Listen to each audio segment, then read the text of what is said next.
നമസ്കാരം, കണ്ണൻ സാഗറാണ്. ഞാൻ എൻ്റെ കഥകളിൽ ഒരുപാട് അനുഭവ കഥകൾ പറഞ്ഞിട്ടുണ്ട്. ഞാൻ ശരിക്കും ഒരു വീഡിയോയിൽ, അതിൽ ടി വിയിൽ വിഷ്വലിൽ ആദ്യമായിട്ട് വരുന്നത് കലാമർ റഹ്മാനിക്കയുടെ ഒരു കാസറ്റ് ചെയ്തായിരുന്നു. അന്ന് പെട്ടി കാസറ്റാണ്, ജോക്സിൻ്റെ ഒരു പരിപാടി.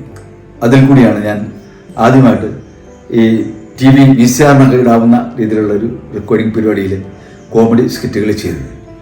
പിന്നീട് ഞാൻ ചാനലിൽ ചെയ്യുന്നത് സിനിമാല എന്ന ആ പരിപാടി, ഏഷ്യാനെറ്റിൽ വന്നുകൊണ്ടിരുന്ന ആ പരിപാടി. അതിൻ്റെ തുടക്കം, സിനിമാല തുടങ്ങാനുള്ള ആ ഒരു തുടക്കം സ്കിറ്റുകൾ എടുത്തത് കലാമർ റഹ്മാനിക്കും ജോക്സിൻ്റെ ഉള്ള ടീമിനെയൊക്കെ വെച്ചാണ് അന്ന് ആദ്യം പ്ലാൻ ചെയ്തതും.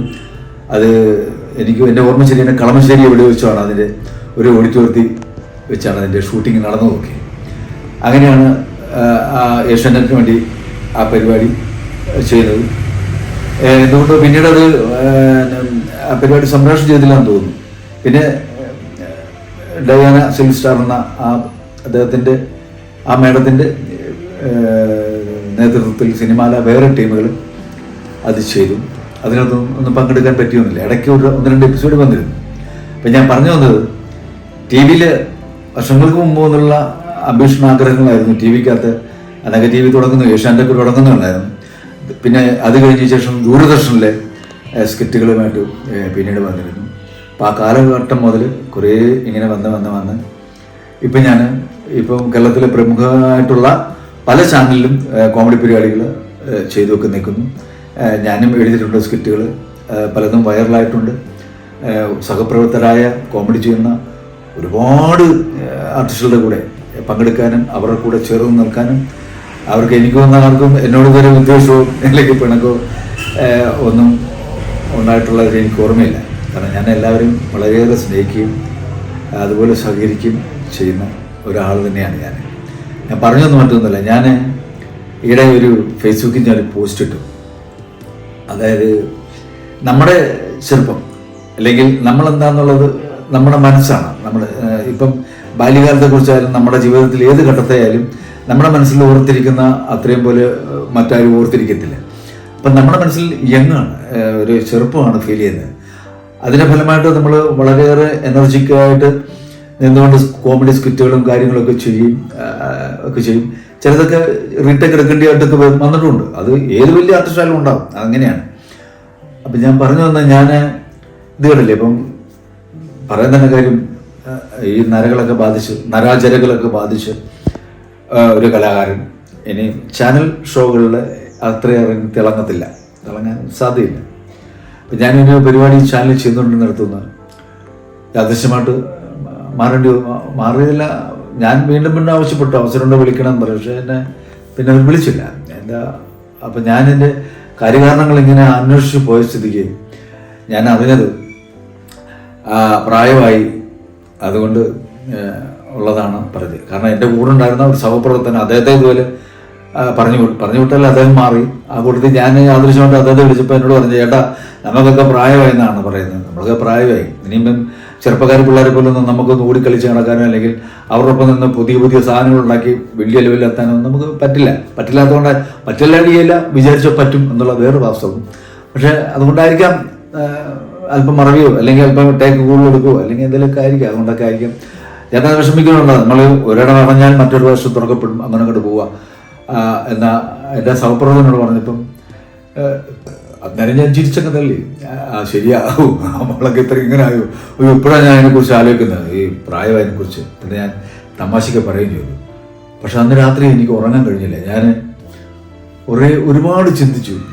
ഇപ്പം നമ്മൾ വിശ്വസിക്കുകയും സ്നേഹിക്കുകയും ചെയ്യുന്നവർ, അവരുടെ മുമ്പിൽ നമ്മളുടെ മനസ്സ് ഇപ്പോഴും ചെറുപ്പമാണ്, എനിക്ക് നിങ്ങളിവിടെ നിൽക്കാൻ പറ്റും, ചെയ്യാൻ പറ്റും എന്ന് നമ്മൾ തോന്നിയാലും കാഴ്ചക്കാരായിട്ടുള്ള മറ്റുള്ളവരുടെ മനസ്സിൽ ചിലപ്പം നമുക്ക് ഈ പറഞ്ഞ ഈ ചെറുപ്പം അല്ലെങ്കിൽ യങ്ങസ്റ്റ് ഫീൽ ചെയ്യണമെന്നില്ല. അപ്പോൾ ഞാൻ വളരെയേറെ ഒരു സങ്കടം തോന്നി എനിക്ക്. കാര്യം ഇനിയിപ്പോൾ ഇതിൽ നിന്നൊക്കെ മാറ്റി നമ്മളെ വേറെ ഇതിലേക്ക് പോകുന്നു.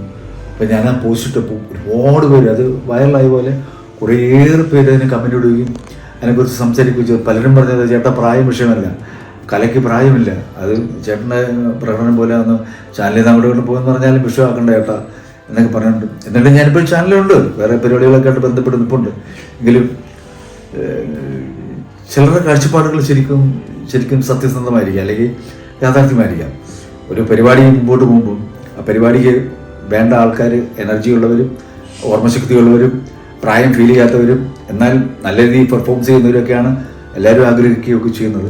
പുതിയ ആശയങ്ങളും പുതിയ കണ്ടന്റുകളും പുതിയ തമാശകളും കൊണ്ടുവരുന്നവരെ ഏറ്റെടുക്കത്തുള്ളൂ, എടുത്തു പോകത്തുള്ളൂ. കാരണം ഈ കാലഘട്ടത്തിൽ കൂടെ കടന്നു വന്നവരാണ് ഞാനും.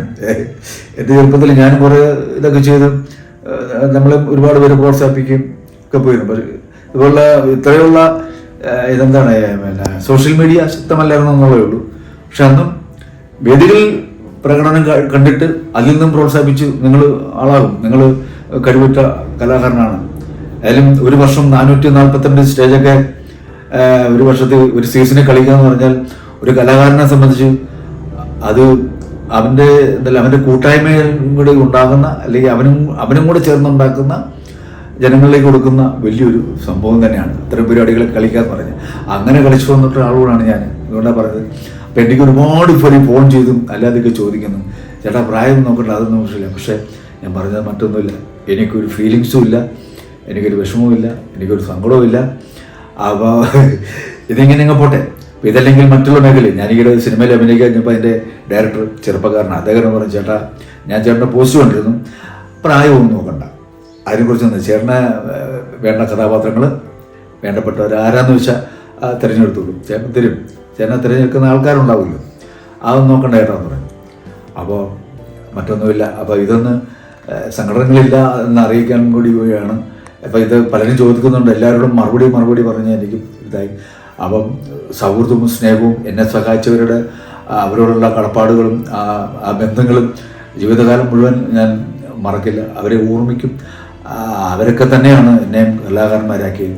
എന്നെ സഹായിച്ച എഴുത്തുകാരുണ്ട്, എന്നെ സഹായിച്ച സമുദായന്മാരുണ്ട്, എന്നെ സഹായിച്ച ചാനൽ പ്രവർത്തകരുണ്ട്, എന്നെ സഹായിച്ച സഹപ്രവർത്തകരുണ്ട്, പലവിധ മേഖലയിൽപ്പെട്ടവരും എൻ്റെ കുടുംബം ഒക്കെ എന്നെ സഹായിച്ചപ്പെടുന്ന എല്ലാ രീതിയിലും സഹായങ്ങൾ കിട്ടിയ ആളാണ്.